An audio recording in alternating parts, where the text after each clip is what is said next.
I'm Lou Raguse from KARE 11 News, and this is Unsolved, sharing the stories of cases that have captivated people in Minnesota and across the country and perplexed the investigators working on them. Some have been solved, others still a mystery. One of the biggest mysteries in Minnesota in 2023 and 2024 was the disappearance of Madeline Kingsbury, a 26-year-old mom from Winona, a city with 26,000 people on the southeast border of the state. Maddie, as her friends and family called her, was last seen on the morning of March 31st, 2023, dropping off her two young kids at daycare. With her was Adam Fravel, the father of her children, and the man with whom she lived and had been in an on-again, off-again relationship for several years. When they couldn't reach her later that day, Maddie's friends and family knew right away something was terribly wrong. So please help us find Madeline. The children need their mother. We need our daughter, our sister, our aunt, and our best friend back. What followed was a community coming together in the search for Maddie. Concerned people around the country followed the case online. And KARE 11 News was there for every development in this heartbreaking case. We begin with this report from Jennifer Hoff just days after the disappearance.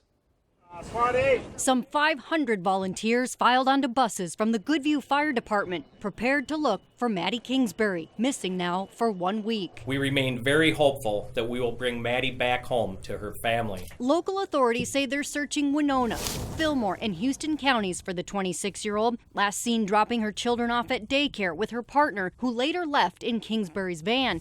The chief not answering questions about him and whether he was cooperating, only saying Kingsbury's disappearance is suspicious, but there's no suspect. As people like Scott Johnsgaard aren't giving up. I kind of felt it was just something, being on a fire department and ambulance, it was something I needed to do. The dad with 3 daughters will have combed 2 miles today, flat terrain here, but the other areas are full of hills, valleys, even swamps, part of a systematic search that's the largest ever in this area. You got to look for like signs of struggle, signs of maybe a car went off the road in one spot that looks fresh. Stuff like that. The sheriff reminding residents to keep an eye out for anything out of place. Check your cameras, surveillance cameras, doorbell cameras, your trail cameras. You know your properties better than we do. For perhaps a final piece that could finally help bring Maddie Kingsbury home. The search grows more desperate as days turn into weeks since Maddie was last seen. People begin to learn Maddie had broken up with her long-term partner, Adam Fravel, and was planning to move out. Faced with suspicion and public scrutiny, Fravel states his innocence through an attorney. We're very determined to find her. Maddie's sister Megan, speaking from the Winona area where Maddie made her home after graduating from college. We don't want Madeline to become a statistic. We don't want to be wondering 5, 10, 20 years from now where she's at. We don't want her to remain a missing person. More than 2,000 people searched for Maddie Friday and Saturday. Winona police say she was last seen Friday, March 31st, with her boyfriend Adam Fravel dropping off their 2 kids at daycare in her minivan. Fravel told police they came home, he left in that van, and when he got home, Maddie was gone. Obviously, he's missing the mother of his 2 children. Fravel has hired an attorney who says he's been cooperative in the investigation. Adam has been consistent with law enforcement from the first time he sat down with them that he didn't have anything to do with Maddie's disappearance. These are the mother of his 2 children. Obviously, he wants her home safe. According to court documents, Fravel does not have custodial rights to the 2 children, and on April 4th, police and child protection workers removed the kids from Fravel's home, citing in part the possibility of exposure to criminal activity in the children's home. Fravel is fighting the child protection case in court, his attorney reiterating that Fravel had nothing to do with Maddie's disappearance. Law enforcement, I hope, is keeping an open mind in the investigation. And like I said, Adam has been cooperative with law enforcement and will continue to be so. 45 days since Maddie was last seen dropping off her kids at daycare, there are still no arrests in the case. Child Protective Services have taken her kids from Adam Fravel, who's under suspicion by police, and placed them with Maddie's parents. Then Fravel makes the bold move to fight for custody in court. Adam, do you have anything to say? Okay. We're just curious where you were with Maddie's van that day. Fravel is not charged in Maddie's disappearance and said in a past statement he had nothing to do with it. But his attorney inside a Winona County courtroom today openly spoke about what the judge called the elephant in the room, police suspecting Fravel's involvement. Attorney Tom Braun is fighting for Fravel to get custody of his and Maddie's 2 kids. He says Fravel gave police 2 statements, but that he and his client are at a disadvantage in the child protection case because the county will only provide them redacted police reports. The assistant county attorney accused Fravel of a fishing expedition to see what information police have. They're well cared for. Winona County temporarily placed the kids with Maddie's parents, and that's where the county would like them to stay. All she really wanted was to have a happy family. Maddie's father, David Kingsbury, says the last 45 days have been a hellish nightmare. Everything changes, we become bizarre everything right now. Their only 2 objectives are finding Maddie and making sure her kids are well cared for and protected. They say they've been positively overwhelmed by the love the community has provided them after learning about the kind of person Maddie is and providing so much help in the search for her. She's around here someplace. Won't give up. We're going to find her. We're not going to give up. The 63rd day since Maddie's disappearance falls on what would have been, if she's still alive, her 27th birthday. Her family says a light will still shine in her honor, even as the shadow of Fravel's child protection trial looms. Since I'm older, I've been there for all of her birthdays. Tomorrow won't be easy for the family of Madeline Kingsbury. This year obviously is different, and it's heartbreaking. Barring a huge development in the case, Maddie's 27th birthday will take place on the 63rd day she's been missing, with her sister Megan denied their yearly low-key traditions. I'd probably go down over the weekend for a visit, do something with her and the kids, go to lunch, go to her favorite coffee shop in Winona. Megan says Maddie's kids, ages 2 and 5, are doing well considering everything. She knows that mommy is lost. She doesn't really know what that means, but she knows that everyone's looking for her, and we tell her if, wherever mommy's at, she wishes that she was here with you guys. An online campaign is underway to honor Maddie on her birthday with blue porch lights, her favorite color. We just want to have as many as possible, and it's just kind of signifying her and lighting the way home for her, since we don't know where she's at yet. And Reagan Outdoor Advertising is donating billboard space on her birthday to keep people thinking of Maddie as her family waits for answers. It's hard to describe. I really, really wish that, even if she couldn't be here in person, we would at least know where she's at or what kind of happened to her. Just 4 days after what would have been Maddie's 27th birthday, a huge break in the case. A body is found on a remote piece of land near Adam Fravel's parents' home, and police place him under arrest, and a heartbroken community rallies together. Law enforcement has confirmed the remains are those of Madeline Kingsbury. After waiting 69 days for answers, hearing them is still hard. Unfortunately, while this discovery is not what we were hoping for, we are thankful to be able to bring Maddie home to her family. Fravel, seen here at a child protection hearing last month, is now in jail on suspicion of second-degree murder after Maddie's remains were found hidden 35 miles from Winona, much closer to his family's property. An investigator was following up on a tip related to electronic evidence, and checked the area and located Madeline's body. Shortly after Maddie disappeared, police shared that her van was seen traveling in that direction. Maddie's family told KARE 11 News Fravel claimed to be running errands with Maddie's van, which seemed out of the ordinary. A neighbor tells us that he noticed the van that day strangely backed into the driveway of the townhome where Maddie and Fravel lived, where Maddie was actively trying to move out. Fravel has maintained his innocence, but questions remain, including what charges he might face. Will anyone else be charged? And in which county did any alleged crime occur? To say the least, the last 69 days have been frustrating, full of heartache and pain for the family, law enforcement, and the community. But during this time, the family never gave up. Kind of hoping that she would be alive and just in somewhere. I'm sorry. Just mind-boggling to me how she was just right under our feet.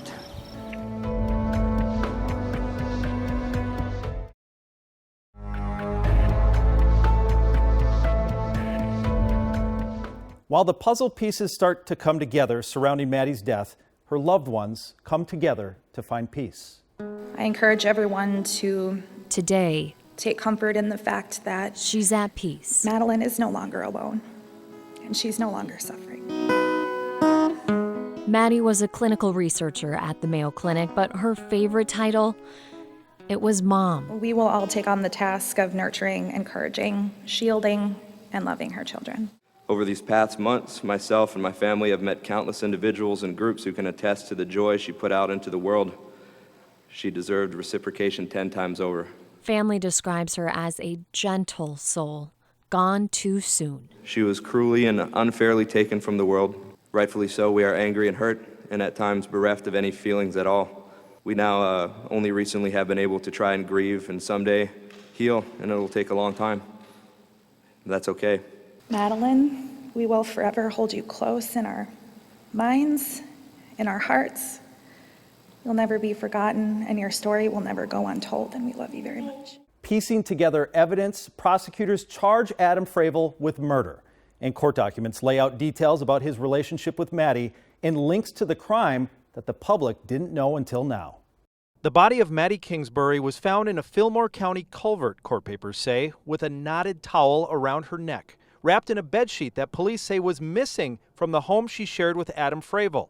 That is one piece of evidence prosecutors say directly links Fravel to Maddie's murder. We have charged Mr. Fravel with second-degree intentional murder and second-degree unintentional murder. Prosecutors also lay out in the criminal complaint abuse and control Maddie suffered at Fravel's hands during their 7-year on and off relationship that finally had come to an end. One hit witnessed by a friend on a video call Fravel didn't know about. Court papers say Fravel once told Madeline that if she didn't listen up, that she would end up like Gabby Petito, a young woman killed by her fiancé in a high-profile case. Fravel admitted being infatuated with that case, but claimed he was making a joke. We have heard from so many individuals how wonderful a person Maddie was. She had a bright future, and Mr. Fravel took that from her. The criminal complaint lays out a timeline of instances Fravel and Maddie's van were captured on surveillance video on March 31st. He claimed to be driving toward his family's farm to put things in storage. We're just curious where you were with Maddie's van that day. Fravel admitted to police driving down Highway 43, but claimed he turned around in the town of Choice and went straight back home. Choice is just a mile and a half from where Maddie's body was eventually found. And the criminal complaint says 45 minutes are unaccounted for. It was a 69-day mystery with allegations similar to countless domestic murders before it, and many more details that authorities say will come out. Because this case remains an active and ongoing law enforcement investigation, we may seek additional charges in the future. We intend to hold him accountable to the fullest extent of the law.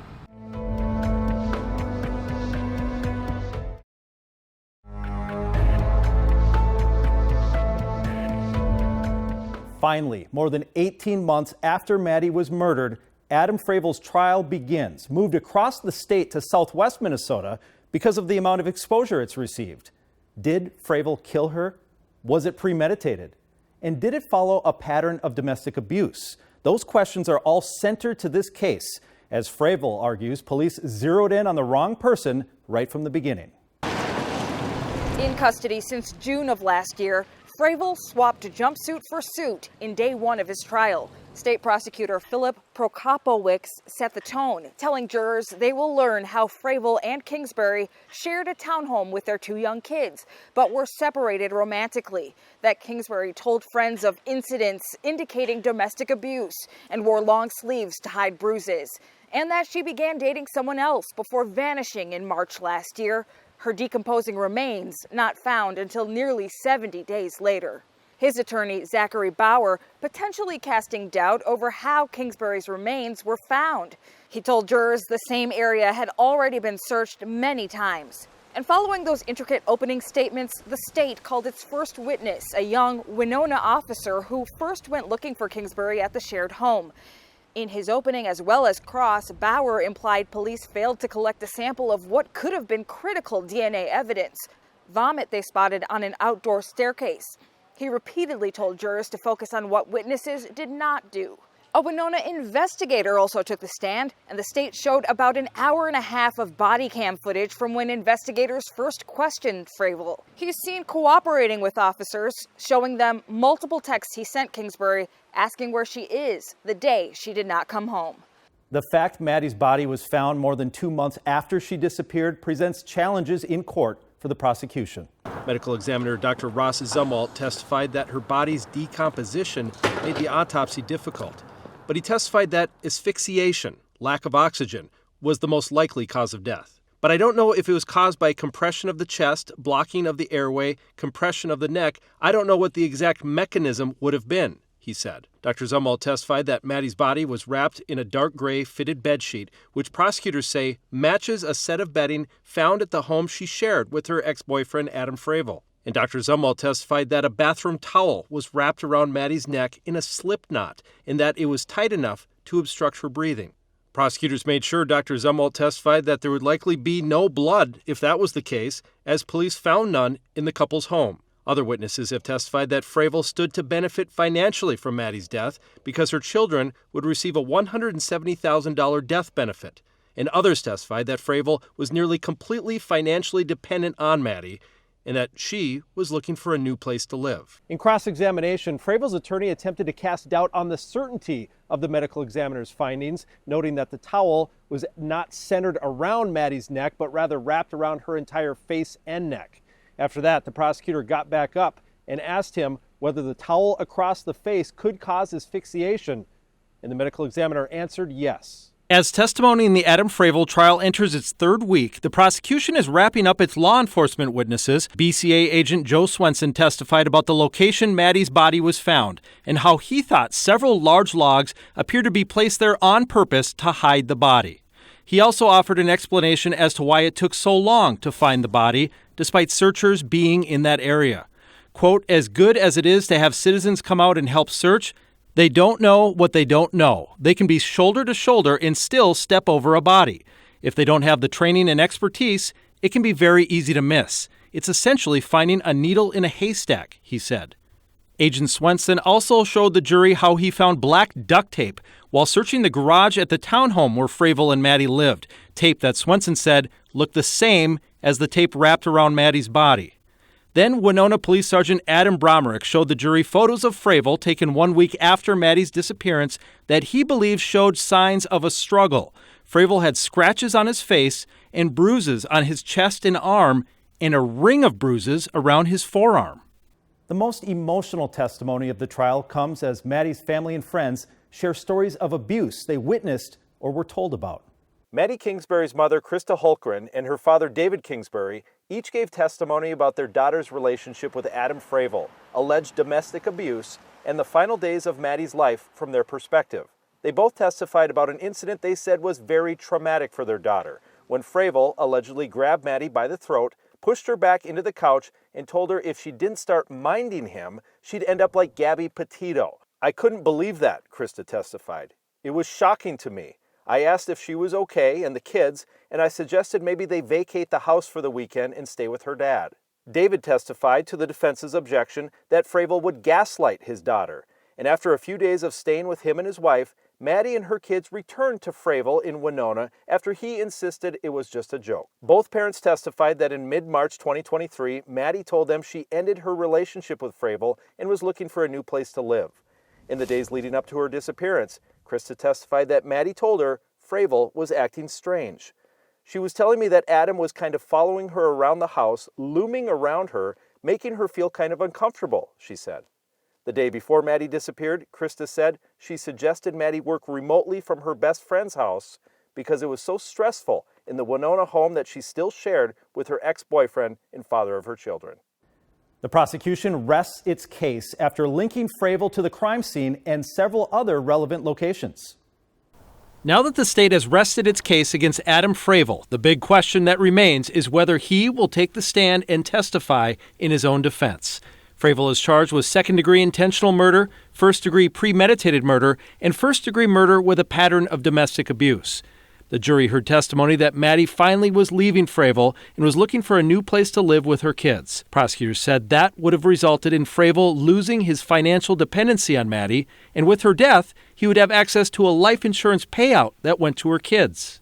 The final evidence the jury saw today included surveillance video showing Fravel driving Maddie's van in the direction of his parents' home and the remote area where her body was later found. Throughout testimony, Fravel's attorney worked to raise doubt about whether there was any abuse and pointed to the lack of physical evidence that Fravel was the killer. With testimony completing without Adam Fravel taking the stand, the prosecution and defense get one last chance to convince the jury with closing arguments. In a courtroom packed by supporters of Maddie Kingsbury and a row of Adam Fravel's family, Special Prosecutor Phil Prokopowicz delivered a closing argument telling the jury Fravel had the motive, the opportunity, and the means to kill Maddie. Regarding motive, Prokopowicz said the couple's relationship was never about them, it was always about him, and that after Maddie finally broke it off with plans to move out and pursue a relationship with someone else, quote, she made one fatal mistake. She misjudged Adam Fravel's jealousy, self-centeredness, his need to control, his resentment, his anger. Fravel didn't testify, but the jury watched his 2 police interviews. Prokopowicz used Fravel's own words and alibi against him, telling the jury if he was at the home when he said he was the only person who could have killed Maddie. Fravel's attorney, Zach Bauer, in his closing argument, accused the prosecution and police of tunnel vision, revisionist history, and secret truths. Bauer said the evidence and testimony showed it was unlikely that Maddie's body was hidden on the day of her disappearance, insinuating that someone else placed it there close to Fravel's parents' home in order to frame him. He asked the jury to scrutinize the quality of the evidence. After 10 hours of deliberation, everyone rushes back to the Blue Earth County Courthouse as the jury has returned a verdict. The family of Maddie Kingsbury finally able to express their true feelings about Adam Fravel. You don't have to use this, but the village idiot thought he was a criminal mastermind. Please use that. Some levity, finally, after a Blue Earth County jury found Fravel guilty on all counts, including premeditated murder for Maddie's death, offering relief. There's a almost palatable kind of in and out on our side of the courtroom. And lifting at least one burden off Maddie's family. The message has got to go out. You can't do this and get away with it. You never want to see your loved one on this side. You'll never know the pain we went through.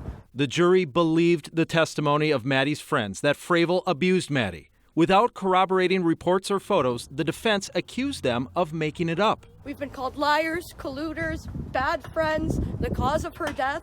The friends, police say, got the investigation started immediately after Maddie disappeared on March 31st, 2023. Katie Kolka realized immediately that there was something wrong. I wasn't leaving that house until an officer was telling me that, hey, we're gonna look into this. Despite strong evidence, it was a complicated case to put together for Special Prosecutor Phil Prokopowicz. It's just something, when you do this work for as long as you do it, there's certain cases you get a calling for, and this is one that you get a calling for. And what was that calling? Madeline? Through the trial, her friends believe Maddie's story has been told. It was like a weight was lifted off my shoulder. We're never going to get our Maddie back, but he's never going to get out. Adam Fravel will never be eligible for parole, but like everyone convicted of murder in Minnesota, his appeal will be heard by the state Supreme Court. And that's it for this episode of Unsolved. I'm Lou Burgoose. Thanks for watching. See you next time.